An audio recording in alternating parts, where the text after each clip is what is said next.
All right, so now that you have kind of the framework of thinking about individual tests, let's kind of walk through that life cycle. So you'll have a coffee with somebody and you're like, oh, I have this great idea.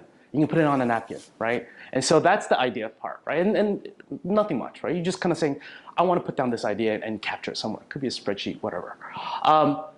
The next phase is, you're doing some due diligence. You're doing the research to figure out, is it possible, right? Like, can I really make this happen?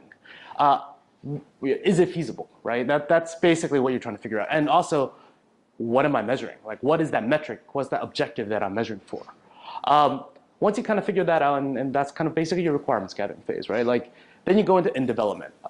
And this is, when you start kind of building it and kind of pulling all the pieces together, assuming you're building it, right?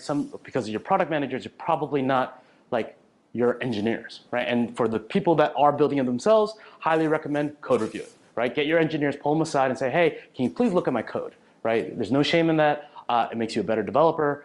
And it also builds trust with your engineering team. We can talk about that later. And then once it's code reviewed, past that puppy, then number 5, you execute and you launch it, right? And then you let the test run. Don't touch it.